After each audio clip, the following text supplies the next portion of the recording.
Good evening, everyone. Thanks for being patient. Welcome to those joining us in the room. Tonight is our monthly meeting. First item is call to order and a roll call, please. Trustee Bardis. Present. Trustee Joyfie. Here. Trustee Hall. Here. Trustee Woods. Here. Mayor Foley. Here. Okay, announcements. You will see tree trimming trucks on Main Street again, even though we trimmed the trees on Main Street last year. Central Hudson wants them trimmed further back. We have had advanced discussion with the tree company and the tree advisory board. Keep your fingers crossed. Hopefully we'll have trees standing left on the way, but just to remind folks that we don't have any control over what some instruction Central Hudson gives tree trimming, and there's not much that we can do other than advise and request, which we have done for respectful pruning. Also, the canned food drive continues. There's a box in the front of Village Hall through the month, co-sponsored with Senator Rollison. Any other announcements? No. Good. Opportunity to add or modify the agenda. I would like to move up the two resolutions related to budget transfers so that we handle it while we have Michelle with us to answer questions. And so she doesn't have to sit with us all night long to get to the resolution portion. Everybody okay with that? Mm-hmm.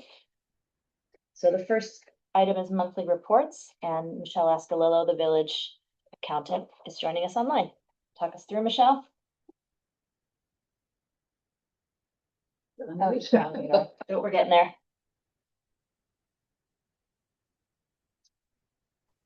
Thank you, Marjorie. Hi, everybody. Hi. Okay.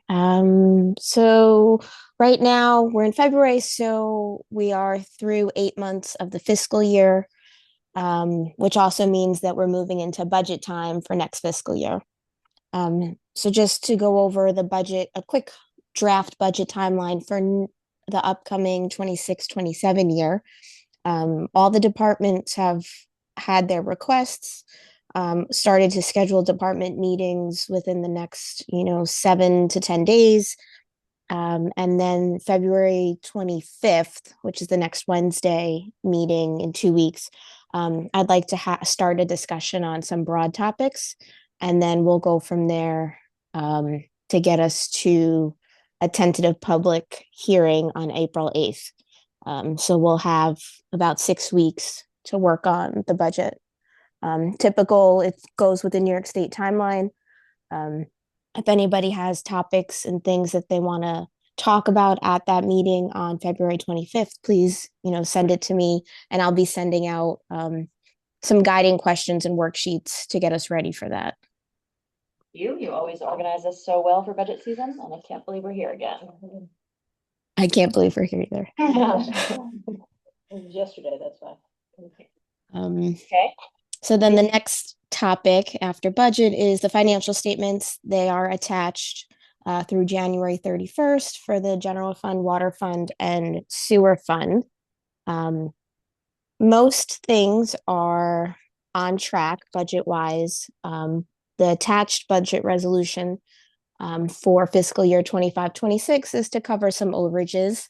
The big one on there, because it covers both the resolution and the statements, is for snow removal. Although we haven't paid those bills yet, we have received them.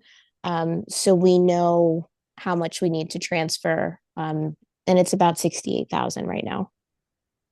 I did inquire with when Michelle and I were on the phone with Dishes, Homeland Security and Emergency Services the other day. I did inquire whether there was any support for local budgets to deal with that storm, and there is not, because it was not declared an emergency. It was a state of emergency, but it's not declared a disaster, excuse me. So we're gonna have to find $70,000 for snow removal, 12 days of snow removal. Carry on, thanks. So right now that money is going to be transferred from fund balance. it's fund balance that the board allocated for projects throughout the year. That usually we see how the year goes and then we, ramp up for the spring. But a good portion of that 100,000 now is for snow removal. So while it may be taking away from something else, at least it's not taken away from something that was planned. We're not giving up something that was in the works already, to cover that. Yep, just doesn't leave us a lot of flexibility for springtime projects, Mhm. building projects. So the next meeting, I'll have quarterly projections. So then we could start talking about how to strategically spend if there's savings in other places to accomplish those projects. Um, I had some questions come in, and I'm just going to summarize some of them on the financial statements. I wanted to reiterate that on the revenue, some things come all at once and some things come on a lag. A lot of monthly revenue is at least a month behind because of the deposit dates. So revenue, even though it was collected, say in January, Park Mobile sends it all as one lump sum the first week of February. So it reflected in the statements as of January 31st. Some of those numbers really are only revenue through December 31st. Um, Also, the same goes for expenses. Expenses are on a lag too. Um, a lot of the big ticket items, such as fire protection services, is coming in. They come from Nelsonville and Phillipstown. We have the contracts, so now we're working on the billing. Parking so far is mostly on track for the 8 months. It's a little lower than budget, but that's the same that we've talked about. Um, last time we did quarterlies, that it's about 10,000, projected to be about 10,000 under budget. Let's see what else. Does anybody have any specific questions about lines on the water, sewer, or general fund statements? I just wanted to let you know that I did nudge the attorney for the seller for the property we're selling. We agreed to sell on Fair Street. So I'm hoping that will come in soon-ish. I just one thing I didn't recognize. Records management, personal services. That's A 0014 in your head, of course. So that was for our summer records intern, and then we had asked her to Right. help keep like track of the door a little bit while we were going through staff changes. That's right. Thank you. Mhm. So moving into the budget resolutions, you have two before you. One is for the current fiscal year to try and catch up where there's some overages mid-year. And then the other one is a cleanup that goes hand in hand with the audit from year 24, 25. I try when I do the resolutions to try and keep stuff within the department when possible. So, 1 year, highway department might have more safety equipment than office supplies that year, just for a small example. And it's a reallocation. So a lot of the transfers stay within the department. It's just the specific lines. And some of the bigger things are being paid for at a fund balance, which we knew throughout the year. The auditors are planning to present also at that February 25th meeting, a quick presentation. And then if all goes well, which it should, they don't have any problems and the board's okay, we'll accept the audit and then it'll be closed out. It's a long process to close out the year, but this is where we are every year around budget time. It seems weird to be talking about a year in the past to the current year and a year in the future at the same time. It's just how the financials work, though. Michelle, which of the two, we don't have numbers on the resolutions yet. We need to add the clerk has going to provide the numbers to us. Mm-hmm. Which resolution is audit and which is overages? So the audit one is 24-25. It's the longer resolution. It starts with Justice Oh, I Department. see. Yep. Okay. It's the one Yep. without the rip. Now I see. The one without the rip. I'm also not sure. I'm sorry. The font looks a little odd on the second resolution. Okay, so is there a? I just want to say, Michelle, ahead. thank you very much. I dropped a bunch of questions on you and I really appreciate the detailed, quick responses. Of course, I'm happy to answer questions whenever I can so that everyone, we're on the same page with understanding. And we'll add them to the backup because I think a lot of the questions that Andrew asked are helpful to the public in understanding the ins and outs of the budget. Go ahead. Oh, no, I'm okay. Sorry. I'm sorry, I thought you were starting to say something. Does anyone else have questions or concerns for Michelle? No, but I mean, your guidance when we make the budget this year on some of our revenue and cost estimates is always will be appreciated. I think we're seeing some learnings here. Thanks. Yeah, well, I think it's important to note too, particularly with parking, in the first year, we had spent a period of time with higher amounts. Yeah. And this year we spent a period of time with fewer enforcement officers. Yeah. So I don't think we have a true comparable year yet. I mean, it's a new program. We're getting there. Yeah. Do you have a preference, Michelle, for which resolution is addressed first? No, I don't think the order matters. Does the clerk have a preference? Audit or? I would go with the 2024-25 fiscal year And that before is- the 25-26 fiscal year. Good thinking. That's a great idea. What So- number are you assigning? That would be number 3 of 2026. Okay. 3 and 04.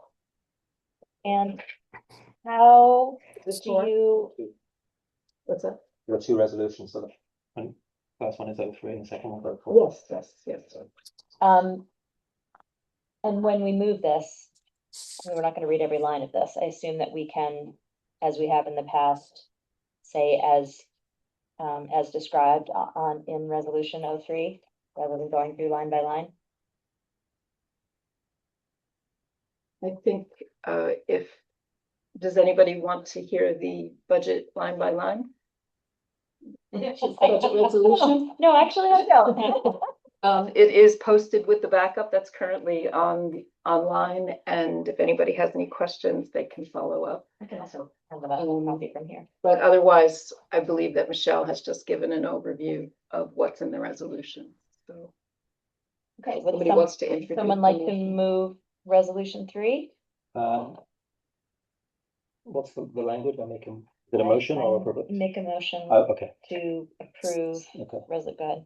I make a motion to approve resolution 03-2026, authorizing budget transfers for fiscal year 24-25. And I think also secondary already in there is authorizing the village accountant to make those transfers immediately. Okay. It's This a is a roll roll call call. vote. Any discussion before we vote? Go for it.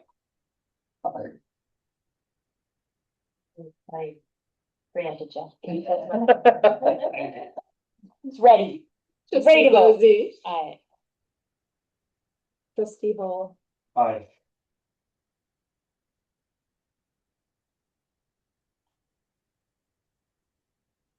sorry, Deputy I think Mayor. lead up. Mayor Foley. I vote aye.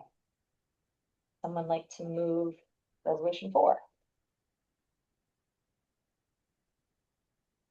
Make a motion to approve resolution 04-2026, authorizing budget transfers for fiscal year 25-26, and also authorizing the village accountant to transfer those funds immediately. Second. Oh, sorry, this is a roll call. Yes.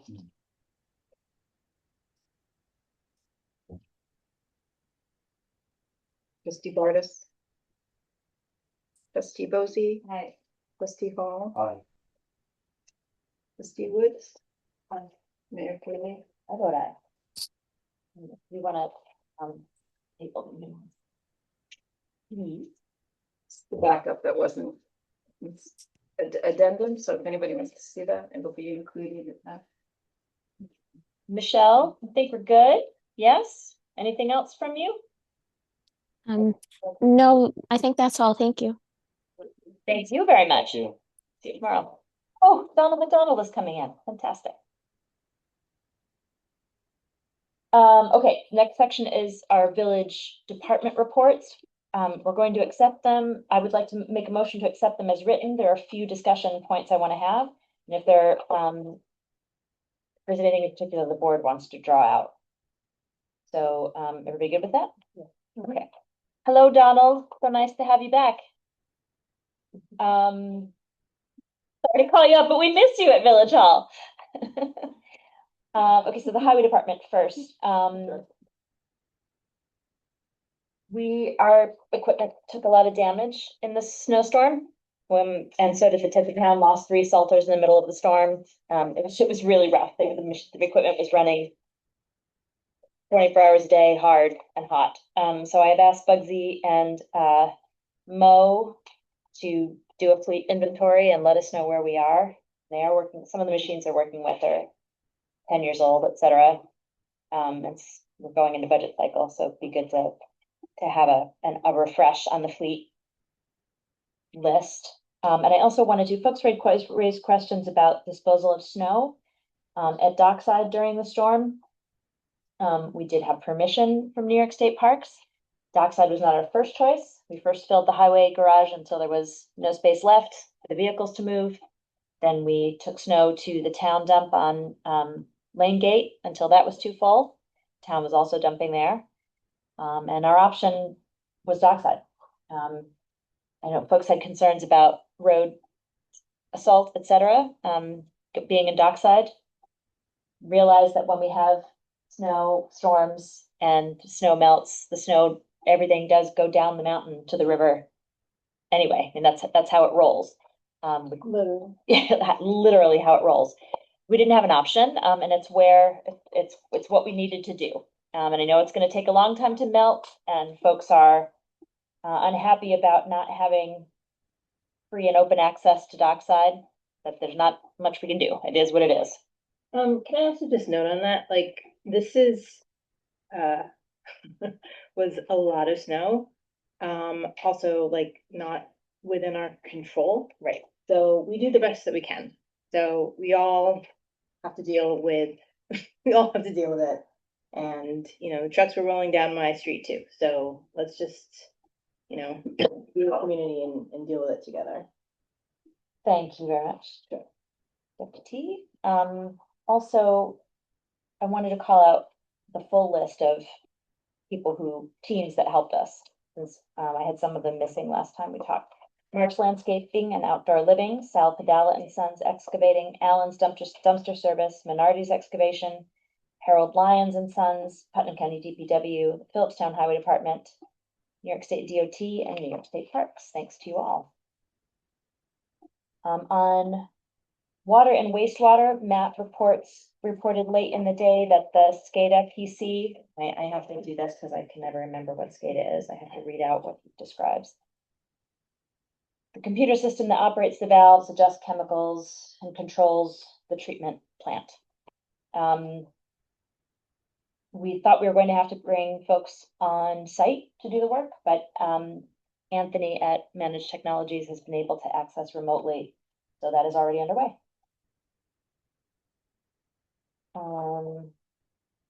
And the police department, we had a $1,700 car repair this month. That one older vehicle. We are mindful that there are some potential retirements coming. So Matt is beginning search through resumes, et cetera, bring forward to us. We have one officer who's been with us for 38 years. Ed Bollinger has been here for 38 years. Matt is also engaging with the Putnam County Youth Bureau. It meets in Carmel and in Phillipstown through the court at the town. And that's been part of the law enforcement presentation to them. I think that's great to have him engaging. And also we've had a request from Haldane to do another law enforcement internship. The Haldane seniors, the last 3 weeks of school, go out into the world and have an internship. Last year we had an intern. She was great. She did a lot of excellent work for us, and hoping the high school is hoping that someone else will want to work with us again. The fire company, the chief has been writing excellent reports, and I just wanted, as we talk about all bearing the weight of storms and having to get through it together, I wanted to read out what he has said to his members following the storm. Despite the shoveling, salting, and digging out of our personal vehicles, we have continued to answer every call for assistance in our community. Faced with 3-foot mounds of plowed snow and slush in our driveways, we still ensure our personal vehicles can make it to the firehouse. That level of dedication is constantly on our minds, along with the understanding that our community depends on us, no matter the conditions. The frigid temperatures in the middle of the night do not deter us from leaving the comfort of our homes and responding to assist our neighbors. Being a firefighter is a calling, and it comes with a sense of pride that most will never truly understand. Performing our fire medic duties in hypothermic conditions is something most people would never want to experience. Yet you continue to commit yourselves to the cause selflessly and with great personal sacrifice. So thank you to the fire company as well for getting us through the storm, and PVAC, of course. Justice Court, couple of things to go over with you. The transition from the previous court clerk to the new clerk is very slow.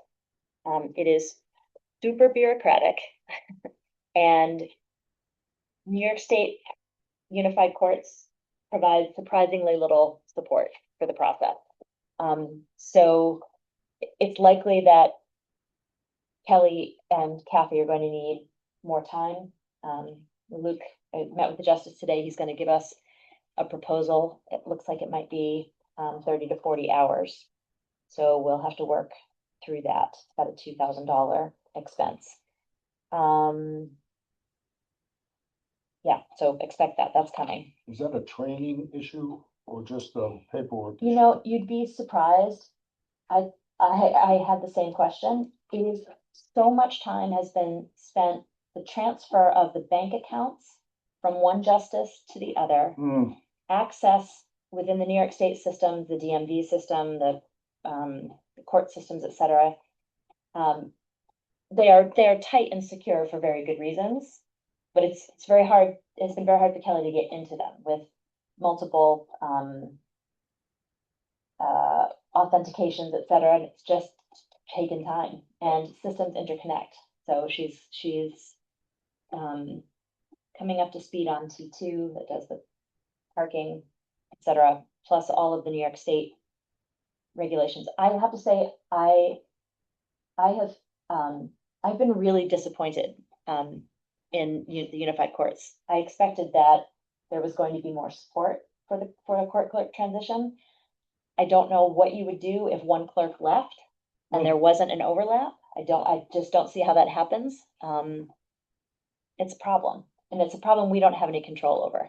It's an executive branch issue, but I think that when we're all through this process, it might be good to talk to the justice about how we might advocate at the state level for system changes that make this better.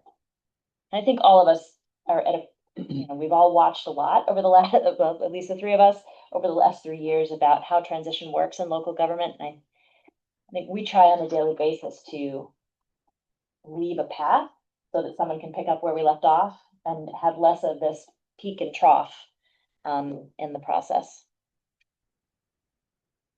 Anything else on that? Can I just go back to the wastewater for a moment? Yeah, well, I mean, Oh, I can answer it. If Matt said he's available, if we need. to Yeah, call. no, it's a general question, because I'm just looking at this just occurred to me, reservoir status 91%, right? 90, 91. yeah, 91. But we have potentially a lot of snow melt. I just Yes. wonder whether that poses any No, problem. it's look to the right side, 93. it's higher, it's 93%. Oh, 2076, yeah, 93. A snowpack is fantastic Yeah, because as the snow melts down, it fills the reservoir. right, but if we've only got 10% more. It will go over the spillway Okay, and down through the system. so it will get And naturally. when it yeah. gets to the plant at Fishkill, what isn't drawn down in the plant goes over a spillway and continues down to the river. Okay. And generally with snow melt, I mean, that would be amazing, right? generally with snow melt in the village, on the streets and so on and so forth, there's no special concerns about snow melt. What do you mean? Like what? Just the volume. That came up actually about flooding. I remember Matt mentioning that for rainfall flooding, like heavy rainfall, when it goes into the sewer system, Mhm. it's a lot of it's a lot of volume for, and maybe it's a lot of volume for him to handle. And so like our treatment costs increase, like Yeah. we needed more chemicals because we were treating more water than we called normally I and I, but I'm not sure that I can remember the second I, inundation and something. Yeah, when we do have heavy volumes of snow or rain and there is melt off, it does tax the wastewater system. And particularly the pumps in the areas where we're moving wastewater up. Okay. Like Lower Main Street is obviously below the Yeah. plant, so there are pumps there that move the wastewater to the wastewater treatment plant, and there is particular strain there. For a while, one of the things that Matt has done to create efficiencies is identify leaks in the system that allowed inundation and whatever the other I stands for. I'm sorry that I can't remember it, but incursions of stormwater into the wastewater system. So the amount of incursion has come down quite a lot over the last few years because he's actively sought out the leaks. I don't understand. The water that drains off the streets goes into the sewers? No, not normally, but when the stormwater system is overwhelmed, then we end up with inundation into the wastewater system. But how does it get from the? They're not They're not connected. connected. Right, It's that right. some of the sewer pipes have openings, and so the water's coming down, I think through manholes, Right. into the. Okay, oh, We're all okay. trying to like. Same on West Street, Got it. you were, West Street is a great place to have Matt show you Okay. at some point, because there's an easy to lift manhole cover there. And it's a trough with water running through it. Mhm. And yes, there are holes, and Matt has been replacing where he can. Mhm. That's another way that he has slowed down the inundation. But importantly, we don't have combined sewers. Like, That's- yeah, we don't have Yeah, that. that's the part I want. And we don't have CSO then. Got it. Yeah. Thank you. Thank you, Laura, for translating. Okay, great, moving on.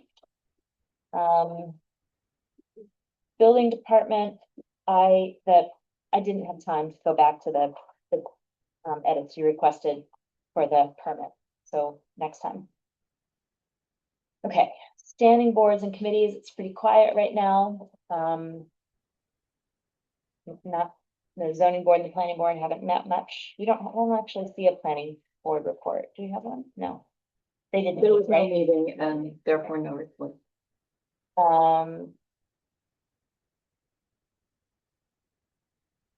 There's something I wanted to pull out, but I don't.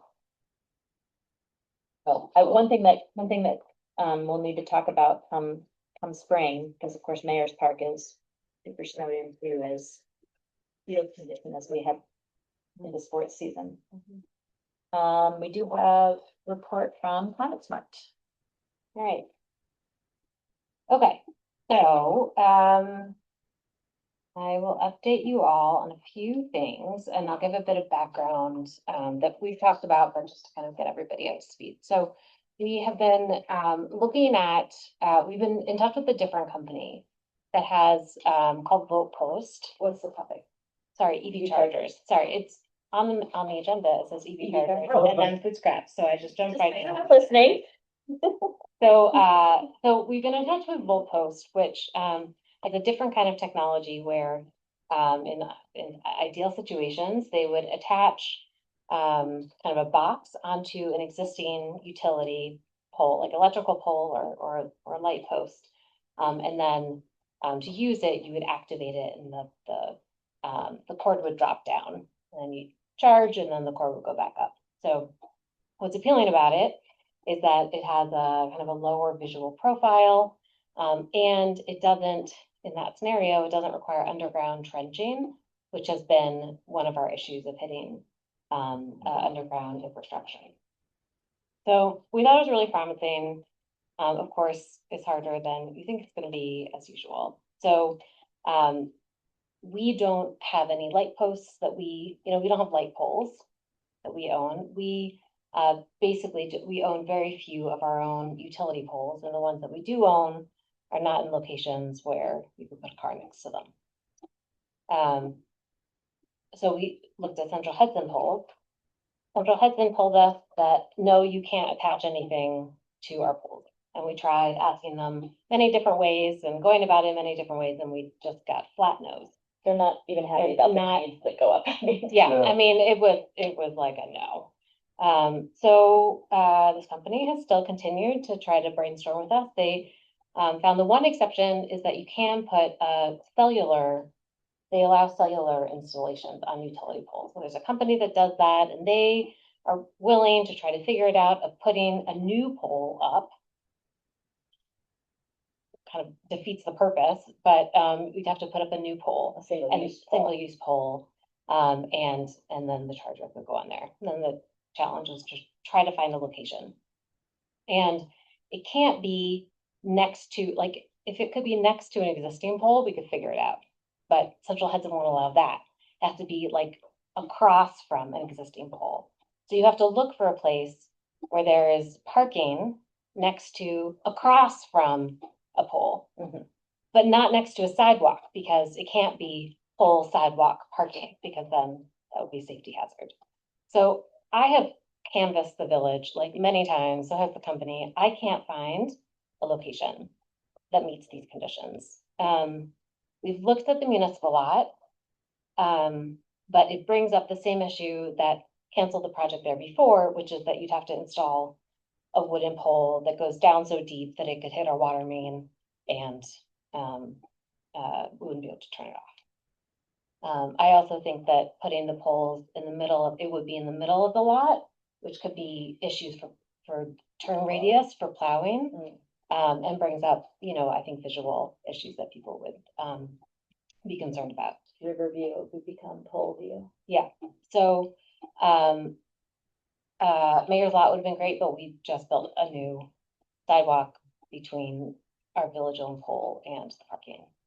So they have funding, like we could use a combination of our grant funding, and they have a pilot with NYSERDA. They're like super eager to make this work for us, but like I have no ideas anymore. Can the one at Mayor's Park, we're talking, when we say our pole, we mean the one that the field lights go on periodically.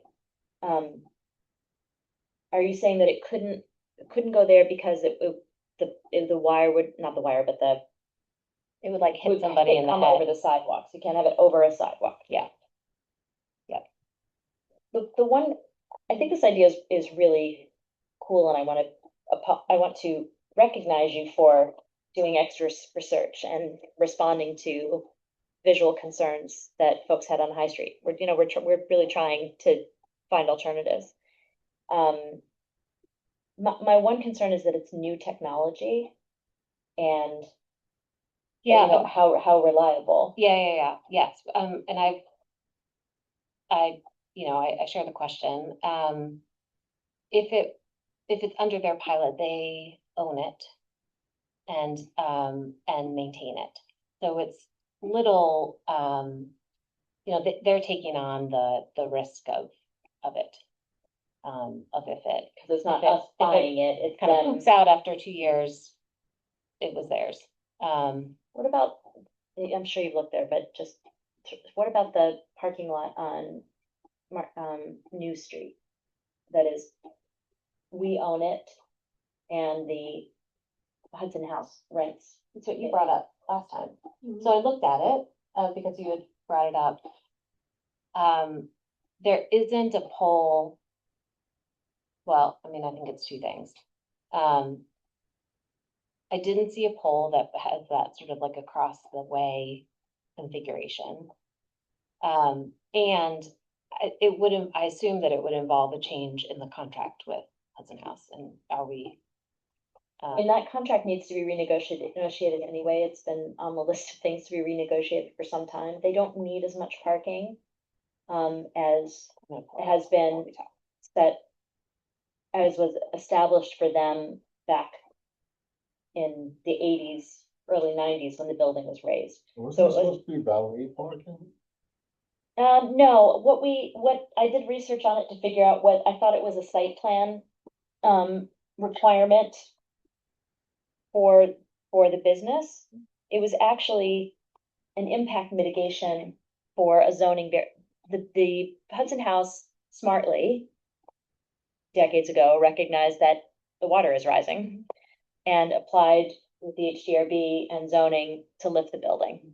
It brought it up beyond the maximum story height and obviously had an impact, it changed the character of the building to a degree. So the zoning board set a requirement, an impact mitigation that they rent off-street parking on this village lot. It wasn't tied to use in any way. It was an impact mitigation. So they have determined that they don't need as much. I see it as a metering opportunity for Lower Main Street, for us to increase income. Can you put meters where the chargers are as well? Well, that's why I'm asking the question. And when you first raised it, my thought was, well, that area floods. But if it's on a pole and it's solar, is that an option? Weren't you saying that No. what were you saying about solar options? Nothing. I'm sorry if it sounded like I said solar. It is in the air. You said it avoids Cellular. Oh, cellular. Cellular. Thank So, you. Um, I'm right next door. Yeah. Thank you, Jackie. yeah, it's just that Central Hudson allows for cellular equipment to be installed. It's like the only thing that they would allow on their Because poles. they make money on it. Yeah, but they can make money off of these sorts of things too, and they say, anyway. Yes. Well, we're on that point. How does it receive power? Well, Oh, so this is their new idea of how to get around utilities that don't wanna collaborate. My understanding of it is that it would be like if you built a new house and the lines are going this way and your house is over here, then you'd have like a line going to your, I think that's what their intention is, but it's going to a pole. Okay. So it's a feed, it's an aerial feed Yeah, from a Central aerial Hudson power line Yeah. to theirs. Yeah. There is, I mean, it's hard to see, but there's a pole there. can we put our own poles in to put the things on? Can we put our own poles in just to hold the chargers? That's And then what they're attach- suggesting. yeah. Well, and that's what got us to, we had a 90% installation grant from Central Hudson. That grant wouldn't apply if we're correct, if we're putting in our own pole rather than installing on their pole, then that grant goes away. So with the, sorry, remind me the name of the Volt, would Volt Post, if they're eager to be in our community and set up a pilot, would they cover the cost of a pole? So they have said, I haven't gotten a price quote from them. I've asked costs and they haven't said anything definitive. I think it depends on the particulars of the location. But they've said there's room in our pilot for you, and if necessary, because of the pole, could you use some of your other NYSERDA Clean Energy Communities funding? I don't know if we could do that. Like, we'd have to find out, but we wouldn't, if we don't own this, I don't know if our grant would. If we don't own what? If we don't own the Volt Post charger, Oh, it's possible that NYSERDA will say, no, you have to own it. We're only funding something that you own, which is what they offer. And but we could say, I mean, they're a new company, they want a success story. Maybe they'll eat the cost of the pole. I don't know. We could try. and when do we lose, sorry, Tony, when do we lose the other grant? They ask me all the time, so I just got an email. I saw that today. this afternoon. Okay. I don't know. Tony, you had a question? If they put the poles in, then Just one pole. if they put the pole in, then give it to us on paper, then we own it. Yeah, but I don't think that that's what the pilot is. It would be our pole, right? Well, we'd have to look through all the stuff. And the village attorney would have to look at it. Yeah.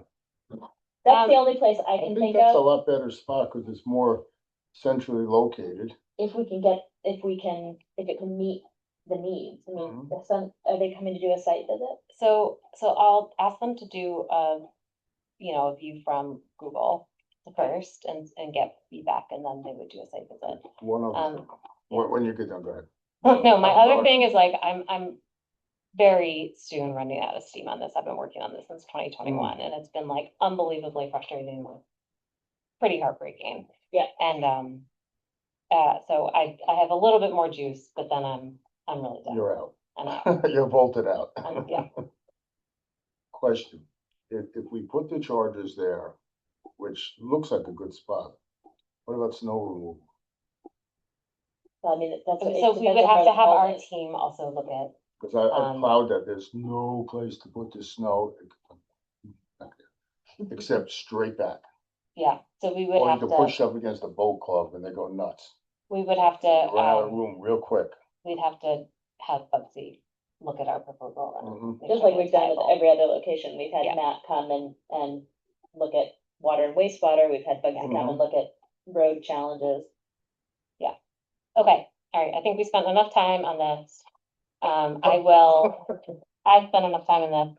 you I will thought write good? him and, keep you all posted about if this location, if not, we can decide what to do after that. Okay, Sorry, him is. sorry, James at Volt Post. I will share the location. Thank you. All right. Okay, next fabulous discussion about citing, food scraps. So, our food scrap program, our site in Cold Spring is wildly successful, on Kemble, and it fills up. We have 2 bins.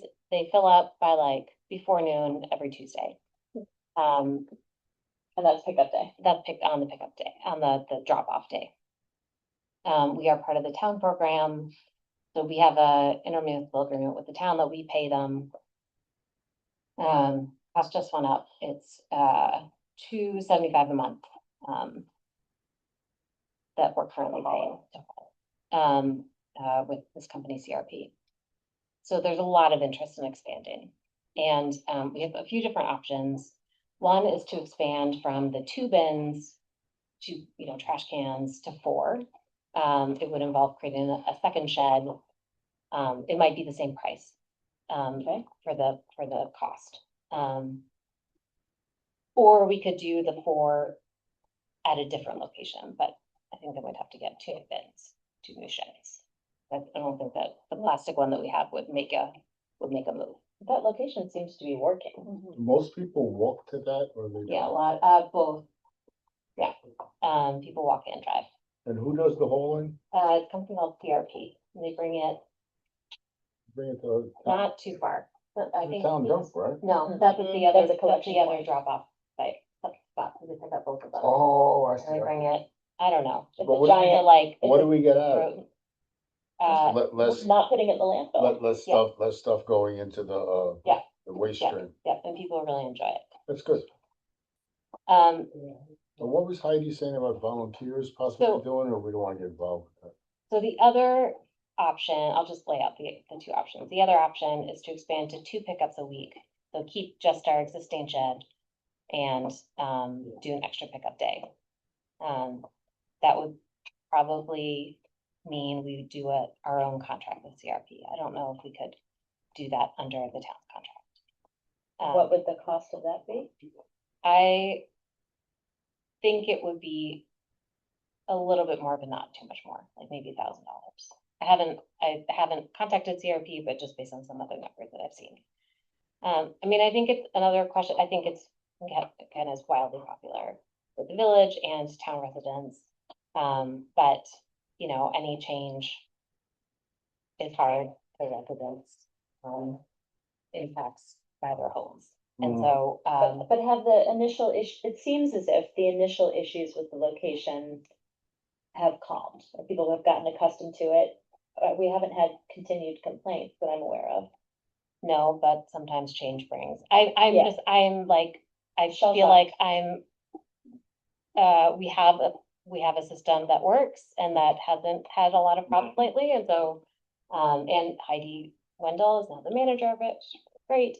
So I just wanted a little bit of feedback on if people had particular feelings either way, and if it is, does it have a budget implication, then we would, then I'd wanna let Michelle know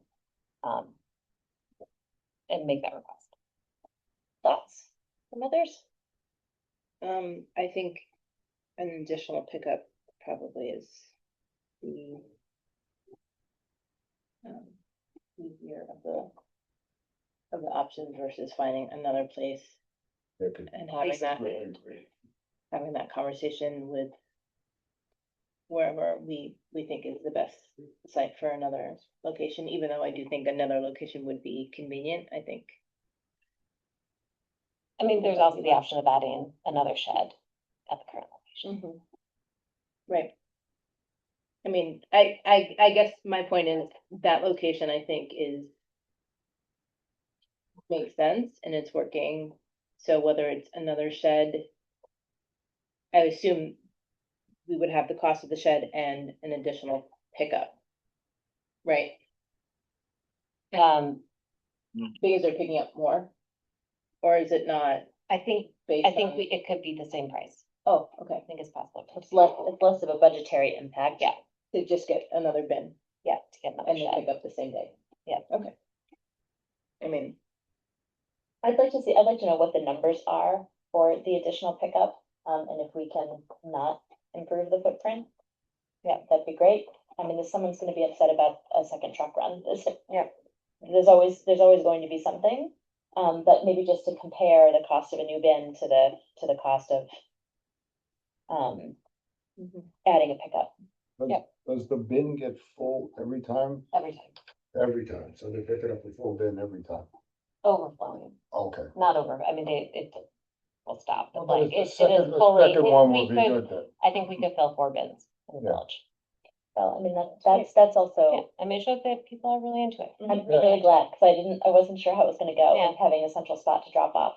Well, that points to my impression, I have compost in my backyard, so I don't go down and use it. I don't either. The, is it that people are piling stuff on the day of pickup? Or is stuff is overflow happening in the days? No, we leading up lock to? it, after it's Oh, that's right. it's only So- open for a day. So there aren't people leaving things on the side No, and drying? no, Okay. we don't let that happen. I think it's important to get a cost comparison of extra pickups versus additional locations. I am a little wary of adding more bins there, and I think as a courtesy, we should canvass the residents there. Because I know particularly the couple that live across from there. It's okay for everyone else because they're not dealing with it on a daily basis or it's not in their front yard. So I think it would be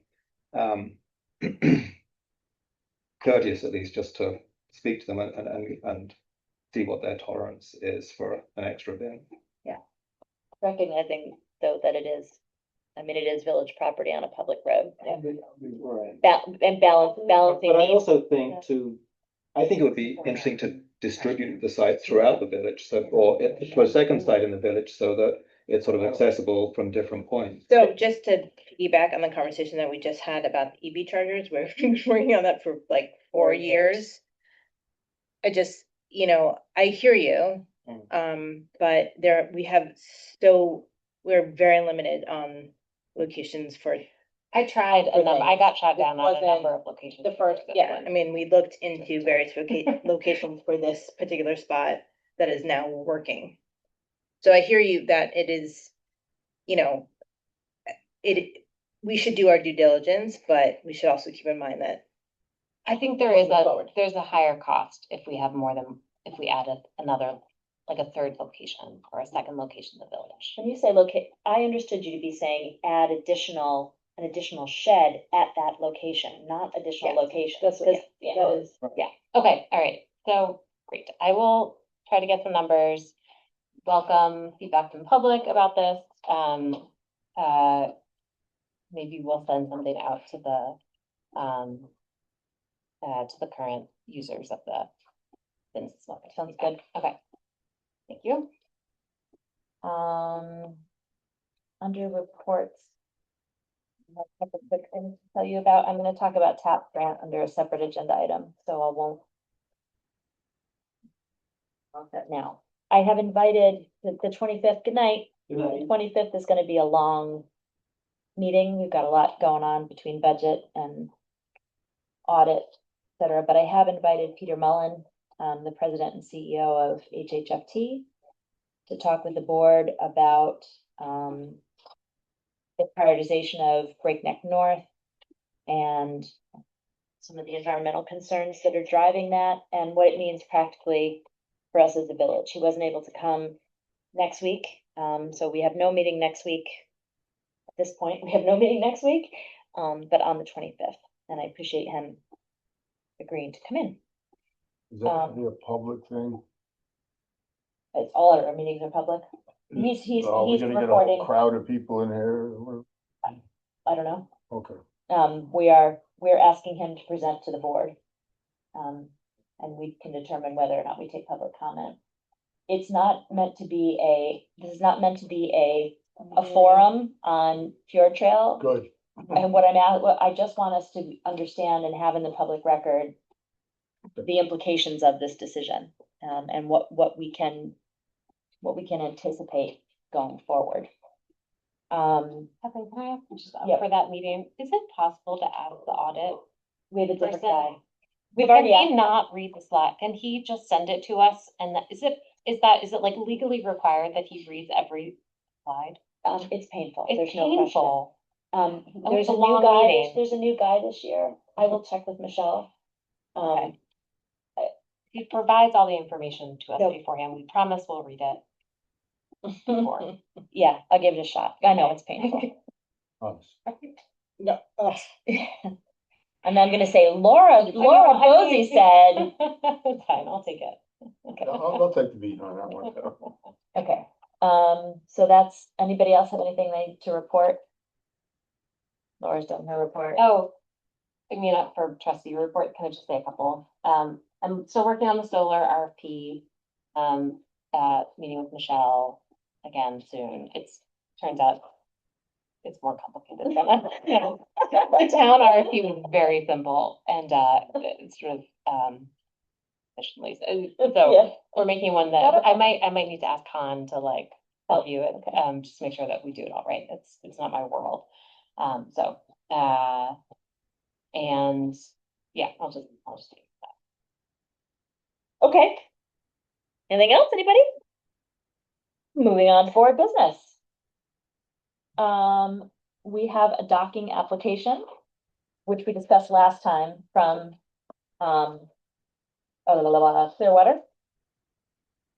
And I was not able to look at it until before the meeting, so we may have to table it if Marjorie can't answer my questions. So this is proposed for, just as it was last spring, a stretch of 12 days in which they do multiple school, they use Cold Spring as the base and bring school groups to the dock by bus. Kids go out for a cruise, the bus parks up at our bus parking on Chestnut Street, and then picks the kids up again, local schools and regional schools. However, and we don't charge docking for that. However, there is a note that there are private charters in the middle. And we do waive the fee for educational and non-for-profit uses, but not for private charters. So do you know which days of these proposed are private charter dates? There wasn't an exact schedule, but they're not asking for forgiveness or waiver of the chartered dates, so. Okay, so this isn't until April. This is, by the way, the events coordinator, Marjorie and I just met with her this week. We've handed off a couple of updating projects for her, including the docking application. Because every time we look at one, we say, well, we don't know this, we don't know that, so that's getting updated. I would propose to table it until I can talk to Ella and get the details of how many of the days are private charters so that we can appropriately charge. Is that okay? Private charter with the Clearwater? Yeah, people hire the boat, Okay. rent the boat for events and there's been weddings and birthday parties and that sort of thing. But that kind of brings us back to, I thought we were getting an engineer to study We are, safety and everything we else. are. We remember we agreed last week to proceed with Clearwater and, Right, right. and hold Okay, off okay. hold off on, Others, others. So that RFP has gone out. excellent, Chris, Um, thank you. For the engineers put it together and it's gone out. I don't More know if there's efficient any at others RFP than I am. So are folks comfortable with tabling that? I'll make a motion to table it. Yeah. Second by Laura, all in favor? Aye. Okay, we've hit items 2 and 3 already. The next is, every year we enter into a contract with the county. This is one of the shared services. They prepare our tax rolls. We're very. Okay, we went silent when the recording stopped. So no missed information on the record. We need to pass a resolution authorizing me to sign the contract with the county for the preparation of tax rolls. Would someone like to make the motion? And it will be number 5. I make a motion to authorize the mayor. You have to read that Oops, all. sorry. Mr. Oh, God. What's the number? Okay. 5. Sorry. Resolution number 05/2026, Village of Cold Spring, authorizing the mayor to sign Putnam County Real Property Tax Service contract for fiscal year 2026-2027. Following resolution was offered by myself and for adoption and seconded by I'll second. the mayor, to wit, whereas the Putnam County Real Property Tax Service has tendered a proposed contract to the village providing for certain services in regard to preparation for the village tax rolls and bills, and whereas the village board finds that it is best interest of village to enter the said contract, now therefore it be it resolved that the village board does approve the proposed contract, a copy of which is attached hereto, and the mayor is authorized to execute said agreement and any documents necessary for its implementation. On a roll call vote. Trustee Bordas, Aye. trustee Bozey, Aye. trustee Hall, Aye. trustee Woods, Aye. Mayor Foley. I vote aye, and I am signing right now so that it's done. This is the 11th, right? Oh, there's one from them. Oh, that one, okay, sorry, you're signing the contract. contract, Yeah. okay, good.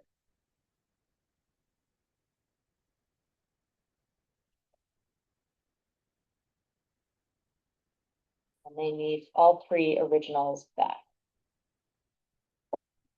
Return one to us. A lot of signing goes on at the county level. Or, oh, please. All right, next item, another of the services we receive from Putnam County is that when property taxes go unpaid, we tally them, give them to the county, and the county makes us whole. So the county, we have $37,688 in outstanding taxes, from multiple parcels. We request the money back and the county makes us whole for that 37,000, and then the county pursues collection. So what we need to do tonight is just authorize the clerk to forward the final list of uncollected village taxes to the county. I have a question. Mhm. Do they keep a running tally of taxes owed? Does yes, I I mean, mean, Michelle can tell you Not too. by, I mean, like, there's some names that are consistently on the list, so I assume that they have just a total to date of those taxes, or is it, how does that work? I mean, if you This don't is know. what is, I'll do my best to answer it. This is what is outstanding from these parcels. And so some of them you'll see year on year repeat, and it's about the same amount. So it's an old tax amount that hasn't been paid and continues not to be paid. Right, okay. And I don't know at what point the county, I don't know what threshold the county decides to actually pursue, but we can find out if it's something we're interested in knowing. Yeah, I guess a related question, what's the general collection rate on these numbers? 'Cause it sounds like you just said that some of them have rolled over from prior I years. can't answer that question, but Michelle probably could. Okay. That would be, the county reimburses the village. Yeah, Anyway. we always get So the we, money we back. get this money. Yeah, Yeah. this is the purpose. The county, that is one of the very beneficial Uh-huh. services we get from the county is they make us whole every year for unpaid taxes. So we are tonight authorizing this, certifying it and authorizing to send it, and then we will get a check from the county for 37,688.56. I think I heard you say, I thought you said make us hold. Oh, make us whole, Yeah, whole. no, that's great. That's good. Okay, so would someone like to make a motion? Sure, I'll make a motion to authorize the forwarding of the final list of uncollected village of Cold Spring taxes, for FY 25-26 to Putnam County for collection. Second. All in favor? Aye. Okay, thank you. Marjorie, you're free to send. Okay, now, following on something we discussed briefly a few weeks ago, the marathon site. Kearney site. The developer has hired a planning firm called, hang on, goes out of my head every single time. Spec Victims. Dempsey, the Spec Dempsey. They specialize in designing walkable neighborhoods of mixed housing types and mixed price points. Looking to capture the sort of what we refer to as the missing middle. I think when you walk around our streets, what do we not have a lot of? We don't have a lot of young people without children.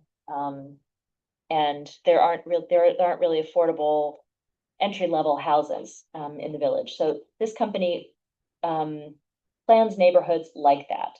They have been hired by the developer as a way to engage the public before he makes an application to the planning board to get input from the public. These are publicity materials that they have prepared and asked us to approve. The village, it will begin with a talk on sort of the foundations and fundamentals of walkable neighborhoods. And then in April, there'll be a series of charrettes with the public. And then in June, they will come back with a proposal to review with the public. And then from there, develop a planning board application. So I have run this by the village attorney. He is actually really glad that this is being proposed because it tends to make for a better application before it gets to the board and mitigate conflict a bit. So he's pleased to see it happening. It's not unusual in his experience with large scale projects. The one thing that he wants us to be very clear in our communications about is the fact that the developer is paying for it and that the planner works for the developer and not for the village. So with that, do you all have any feedback on these materials? Do you have any discussion about the process? Question about that. Okay. The study that he's doing is site specific for that site. That's right. Not our village. Correct. Okay, that's Correct. my other question. I think I sent you links. We can also, I imagine we can find somewhere to put them on the website. I watched examples of this process from a community in Lancaster, I think it's Lancaster, Massachusetts, and a community in Pennsylvania to see what it was like to watch the talk and see the exchange. It was a lot like, if you were around during the comprehensive plan process, it was a lot like the charrette processes that we did for different parcels in the village for the inclusion in the comprehensive plan. It smooths things out a lot for us rather than have a bunch of complaint fests or whatever you want to call them.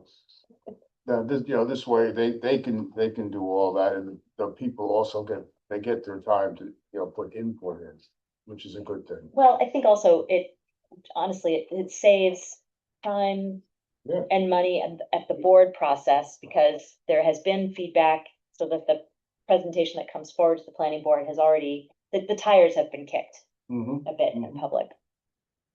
Okay, So the March 15th is an 10th is an information. that's a talk on what is a walkable community, And what then- and what makes a walkable neighborhood, Will the public be able to ask questions in that?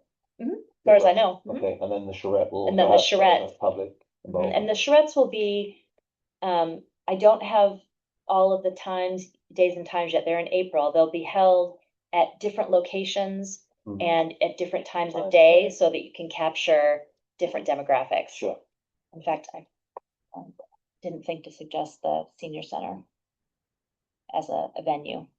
Maybe that's a possibility, but I know that he's talking to the firehouse and talking to the school. You don't have a lot of large spaces other than those in the village. Can I ask about saying that we're hosting it? Just this talk. But if you're not comfortable with that language, we can put something else. Does host mean money? No, we're No, not, I mean, it's a fun day. no, it's just, Yeah. it's basically me introducing them at the event to say, the village board is aware of this, right? We are participants in this process, just like you are. Welcome. And confirming to the public in the room that planner does not work for us. The planner works for the developer. We are not paying for it, the developer is. And the charrettes won't say hosted by. No, not the charrettes, because we're not, yeah. I mean, it doesn't have to say hosted by the Village of Cold Spring. What they're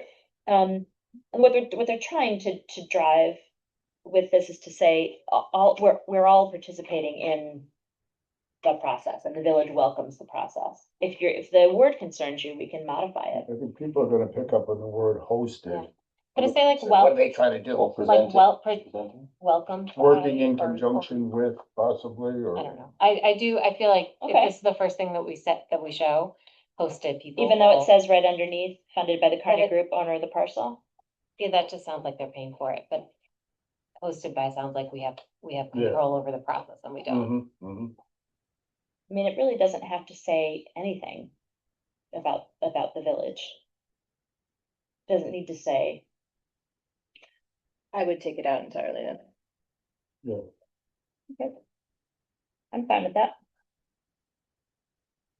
And the deal. You are still going to present it, right, Kathy? They say that. I mean, I'm happy to introduce them. I think Yeah. that's nice. I Or mean, it's I fine. think this is great. I just think that we want to set the right expectations about like the village government's decision making in that. That's all. So we'll suggest that the seal these are their drafts. Yeah. Looking for our response. We'll pull the seal and pull the hosted by. And then we'll go through, Marjorie and I'll go through the individual documents. I also like the exclamation points have to go. If it's going out on our, no, but let's make sure that you're comfortable with this, they'll be, they had asked for us to post it on our website and to do email blasts. Are you comfortable using the Yeah. communication that way? The Village of Cold Spring invites you to. Yeah, so we can change that. I think you'd save yourself a lot of headaches by not using the word hosted. Then again, it says this event is hosted by the Village of Cold Spring Board of Trustees. On the bottom, Okay. the press release and the web posting. But Marge and I play with words a little bit and we'll send it back around. Yeah. Cool. Do you have anybody else have any other suggestions? You said welcome back. Raise one. Yeah. I just wanted to make it clear that that QR code goes to an Eventbrite Mhm. link, and I just want to make sure that the village has access to the back end of that, because they're creating a list from, we wouldn't want make it look like the village is supplying this information from our website, and we don't have access to it if it's our residents. So So you're the saying you ticketing? do want access or That don't want? QR code. Right, it goes to an Eventbrite. Right, that we didn't set up. But it says by Village of Cold Spring. Exactly. This is not available to the public yet. It's a Maybe password they protected could right say- now, so just we have it. By Rick, or whatever the name of the organization is. I'm fine with that. Also just wondering when it says, program begins at 7 PM, if they can be any more, give it an outline of what will happen, like 7 till 8, there's a presentation. This is Question. just for the first Mhm. talk. It's not, Right. these aren't the charrettes. Yeah, but just what's gonna happen, what people are gonna show up Okay. and what's gonna happen? They're gonna Our listen to. understanding is that this is specifically a talk by the author that's Yeah. mentioned in That's the right. documents, and he is the founder of Spec Mhm. Dempsey. And he is going to give a general talk about a walkable community. Okay. So this event is not, the first introductory event is to teach people what the concepts of, what the concepts are, that the work, that the developer would like to work with on this location. It's not a drill down on Marathon. The drill down on Marathon comes in April. Mhm. This is sort of getting people in the groove of what we're talking about, and then it'll be available. The talk will be recorded and available for people who weren't able to attend. And just going back to my other comment in terms of public being able to ask questions, I Mhm. just want to be really clear that people won't feel shut out of the discussion if they're not able to ask questions, that there'll be some opportunity for people if they have questions about what's being presented, not in terms of in terms of the conceptual presentation, not specific to the site, but if they feel they have some questions. The about one that I they'll be watched, Yeah. the two that I watched Mhm. had questions and answers at the end. good. Okay, good. But we can confirm. I think a lot of questions will be fleshed out when they do the charrettes. Mhm. That's the intention, is to get down to the nuts and bolts in the smaller sessions. Yeah. Session. Yeah, but once again, just the idea or the principle that it's not a one-way presentation or discussion. Yeah. Happy to confirm. So we're confirming that questions can happen at the end of the talk. We are removing language that says hosted by the village, and we're removing the seal. Is that everything? Oh, and making sure that the Eventbrite reflects same.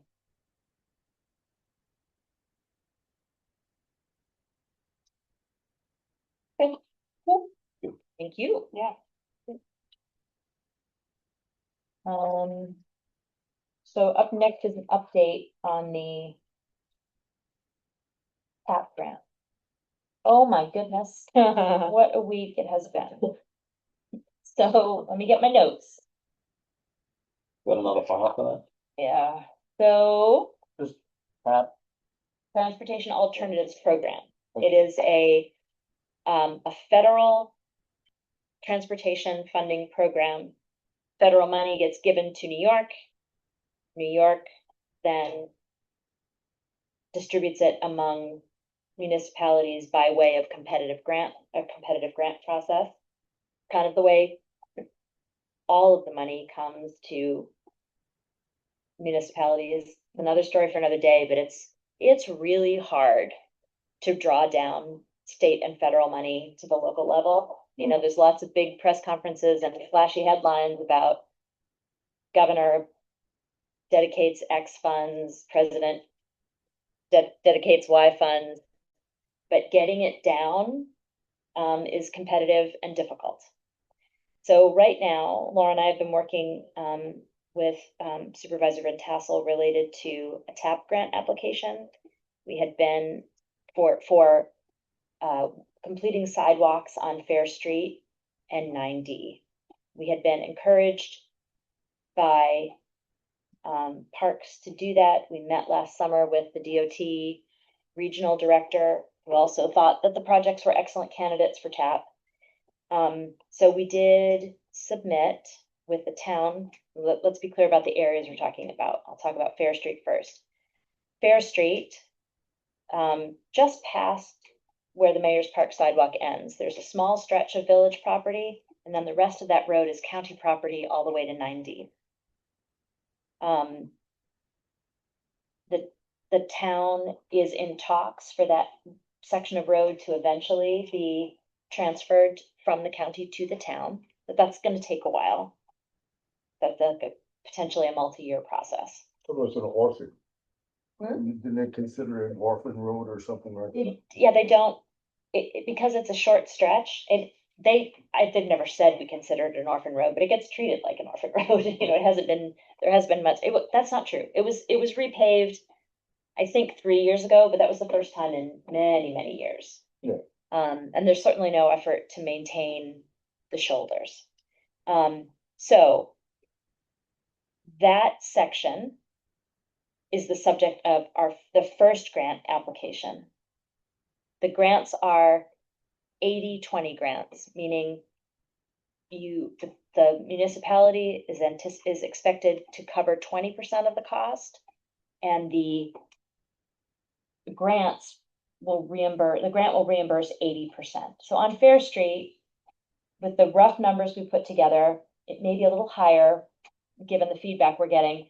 It's about a $2 million project. So 80% of that is 1.6, 20% is 400,000. We first went to the county, it's their road.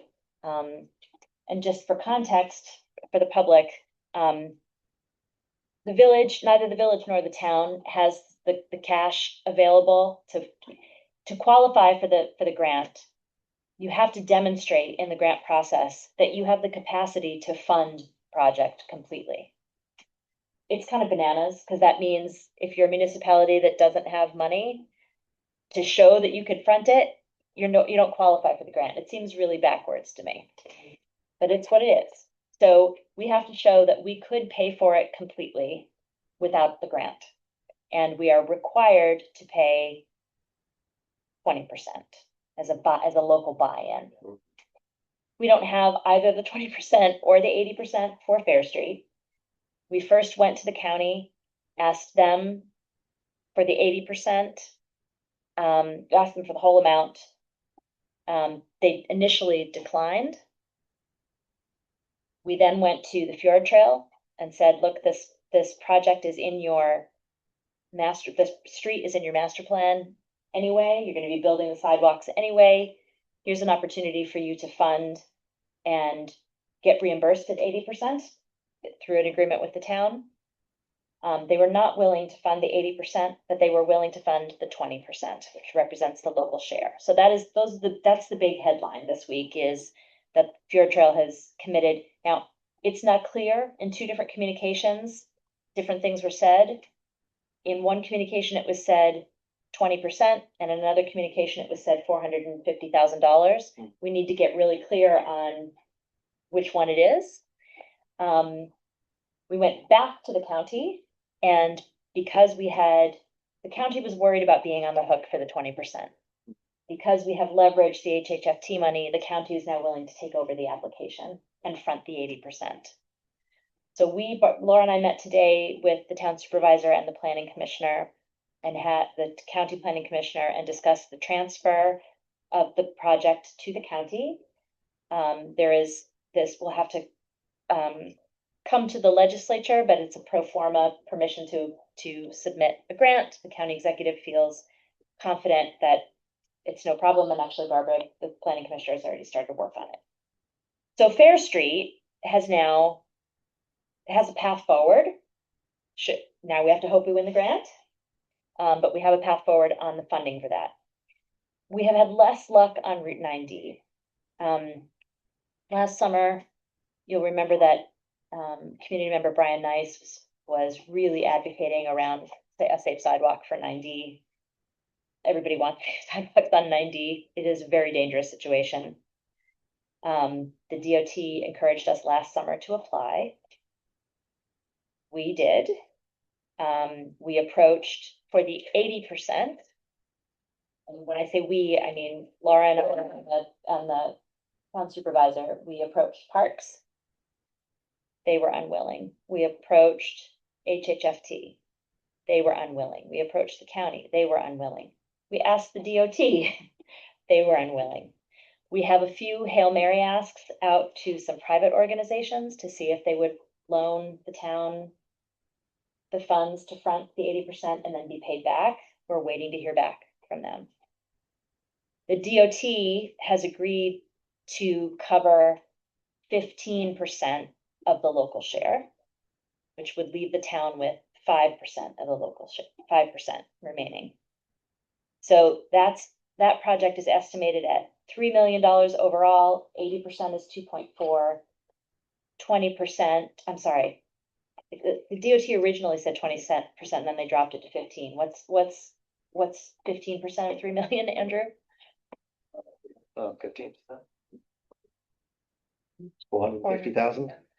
So we have 450,000 committed verbally from the DOT. We have asked for it in writing. From HHLT. No. Oh. Fjord Trail said no. They said no to any help on 90. Oh, okay, I got And we had discussions about the fact that 9D had been part of this community's discussions around a connecting trail for decades. Okay. But it is not, with their changed master plan and the proposal for the waterborne route, 9D is no longer their priority. But guess what? We still don't have the sidewalk we need, and the public needs to be safe. We're trying to do everything we can at the local level to make the roadway safe. I feel like I can sleep at night. We have done everything we can to get money in this round. But if we don't get a yes from one of the Hail Mary requests, we're out for this round. For 90. For 9D, only for 9D. And we can apply again. The challenge is that neither the town nor the village have the cash flow, nor do we have band capacity to do this right now. We need to save our band capacity for the dam. The town has, its band capacity is near the top because of the Garrison Landing Water District and that infrastructure update. So unless we find a partner, we won't be able to proceed with that application. So fingers crossed that we get the grant for Route 9D and that we can find someone to support the 80% in advance of the application deadline on March 15th. Those 80% contributors get their money back, right? It's just a question of whether they're willing to fund it. That's right, because the 80% is reimbursable. So I want to say thank you to Fjord Trail for committing either the 20% or the 450. We'll confirm. I think it's right for them to be funding a sidewalk on Fair Street, given that it provides access to the park and to the eventual Fjord Trail in whatever form it makes. And thank you very much to the county for stepping up. This is a big investment in Phillipstown. I know it's reimbursable, but it's a really big deal that the county is willing to put that much money forward for us. It's also, just to say, for the county, it's not just the funding, it's that they'll take over the grant application and the administration of the infrastructure project, which would be a huge time commitment from the town and the village, and we wouldn't be able to do other things. So the fact that they'll administer that and use, their staff is really knowledgeable about all of this is really helpful. And portions of it will be able to be done in-house with the DPW's engineers. Yeah. So it'll just be more efficient and effective, and I'm really grateful for it. Yeah. Fair Street sidewalk. That's something I just want to throw out there. The sewer line ends right where the bathrooms are there on that street. There's 3 houses beyond that are hooked onto our water system, That's right. but they don't have septic. If the project is getting done, maybe we could think about putting some septic to cover those 3 houses. Do you mean on the riverside? They don't have septic? They don't have No, they have water. I'm sorry, they have water. but they municipal don't- water, but not municipal But sewer. not sewer. That goes back to previous administrations. One of the people down there called me up and said that he'd be willing to pay a share or pay something towards that. It's just, I know, Did not. we can't make they're it- Not connected. no, they're not, but environmentally, they're right on the river. I mean, there's not an issue, It's crazy. yeah, and then we could maybe pull some income after that. Once they get on the system. All right, let me talk with Matt and confirm what I the talked parcels to him. are. Oh, you did? He said it is doable. But I'm saying, if we're gonna rip up the street anyway, that would be the Yeah, time to do the it. time to do it. So just something to think about for the long run. That could shift numbers, so that's important to know early on. Is the last house on the north, on the non-river side of the street, is that hooked into the village sewer? Is it just the three on the riverside? I believe, if I remember correctly, there's 5 houses there. There's the 1, 2, 3. Yeah. And then there's the red house, the last house on the right. Mhm. Yeah. Then there's another one up the other, under 9D up on the hill. The tea garden was there, even the people lived there. I mean, as far as putting septic in for that house, I mean, sewer, no. That's the cost prohibitive, because you'd have to go under 9D. Well, that would be something that could be addressed. And when they we have, get to the they have 9D plenty of room project. up there for their own septic. Yeah. Well, that's surprising. Okay, thank you for that. I'll connect to Matt about it. The other thing, I mean, this is a long-term thing. It's not a TAP grant topic, but just for consideration, it's a very small number of houses that are outside of the village, just beyond the village boundary. They have our water. Most of them have our sewer. It probably makes sense at some point to talk about annexing that portion and just having it over with. So that they're not left out of the benefit of services. But we would also pull fees from that too. I don't know if it's that much, but I mean, years ago when they put those water lines in and worked on, they called them the outer village people. I mean, I can see references to that in the record, but I did not know that they were never hooked to septic. No, I mean, to sewer. well, that's something to think about. That's like a story to be told at a bar. Okay. That is, what do we have left? We have approval of bills. Any other questions on tap, or are we good? Well, just to clarify, the date for the final application is March March 15th. We'll keep you up to date. Who's got the bills? I had them last, and I left about So that. would you like? We have to hold their hand on it when we. No, you just need to give us, I'll- you make a I'll- motion to accept the batch number and then It's you don't have it's to. not in the agenda? It's on the agenda. It's on the agenda, and those are. The batch Yeah. number and the amounts on the agenda, so you can just read out a motion to approve. Andrew. I make a motion to approve bill batch number 8330 in the amount of $121,689.45. Second, Second. all in favor? Aye. Aye, thank you. No minutes, we're getting closer on minutes. There's one member of the public online who's managed to stay with us. Would the board, be willing to entertain comments on agenda items this evening if the person wishes to speak? Or the person in the room? Hey, Donald, is there anything that you'd like to comment on, Donald? I was on to kind of see where we were on the charging situation. And as I understand it, you've moved from Tots Park down to around the boat club. I was just wondering if, I don't know. We're exploring options. But right now, as of right now, the location is at, on the east side of the Tots Park. Okay. Is there any plan of that available, just where that is? Yes.